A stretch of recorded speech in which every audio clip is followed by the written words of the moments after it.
ఇది ఒక పిల్లల తల్లి అండి. 6 పిల్లలున్నాయి. అది ఒక లోపల ఒక ఆఫీసు లోపలున్నాయి. మొన్న అన్నం పెట్టడానికెళ్ళినప్పుడు ఇక్కడ అలవాటు చేయకండి అన్నీ ఎక్కువైపోతున్నాయని మాట్లాడారు వాళ్ళు. సరే నేను లోపలికెళ్ళే పరిస్థితి ఉంటదో, ఉండదో అని ఫస్టు ఇది వాళ్ళ అమ్మ కనపడంగానే తను తింటే వాళ్ళకి పాలైనా ఇస్తుందని హోప్‌తోని కర్డును, మిల్క్ పోసి బిస్కెట్స్ అన్నీ పెట్టానండి. ఇక్కడ తిన్నది గానీ నాకు ఆ పిల్లలకి పెట్టకుండా ఉంటే మనసు ఒప్పుకోలేదు. అయితే నేను అక్కడ దగ్గరికెళ్తే అది రోడ్డు మీదకొస్తే నాకు ప్రాబ్లమ్ లేదు గానీ, నేను లోపలికెళ్ళాలంటే కొంచెం ఇబ్బందిగుంది. ఎవరు లేరు. పొద్దున వెళ్ళినప్పుడు వాళ్ళ అమ్మ తిని నేను కాస్త ముందుకెళ్ళినప్పుడు ఆ పిల్లలు గూడా బయటకొచ్చినాయండి. అంటే గేట్ దగ్గర కనిపించినాయి. నేను పాలు అవన్నీ పట్టుకొనే పోయా.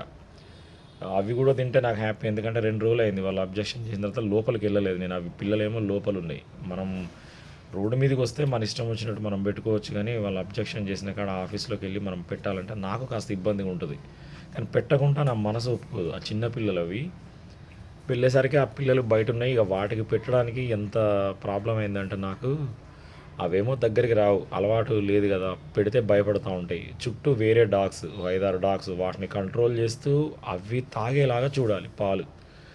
పిలిసి లాస్ట్‌కి వాటిని అడ్డం నిలబడి ఆ పిల్లలు తాగేలా చూసినా అండి. నాకు చాలా సాటిస్ఫై అనిపించింది. సబ్‌స్క్రైబర్‌లందరూ గూడా వాటికి ఫీడ్ చేయడానికి ఎంతో సంతోషంగా చూసి సపోర్ట్ చేస్తున్నారండి అందరూ. అందరి కోరిక మేరకు వాటి ఆకలి తీర్చగలిగా పొద్దున్నే. ఆ తల్లితో పాటు ఆ పిల్లలు కడుపు నిండా పాలు తాగినాయండి. కర్డును, పాలు. పిల్లలు ఎక్కడున్నా అవి ఉన్న ప్లేస్‌లో కాస్త వాటికి ఫుడ్డు, వాటర్ దొరికేలాగా చేస్తే చాలండి. అవి ఉన్నాయని మనం తీసుకొనెళ్ళి ఇంట్లో పెట్టుకుంటే కాస్త పెద్దగయిన తర్వాత చుట్టుపక్కల జనాలతో ప్రాబ్లమ్ అయితా ఉంటది. మళ్ళీ వాటిని వదిలేయాలన్నా మనం వద్దనుకున్నా మనం చేయలేం. లొకేషన్‌కి అలవాటయ్యేలాగా చూడండి దయచేసి. ఓకేనా అండి? Thank you.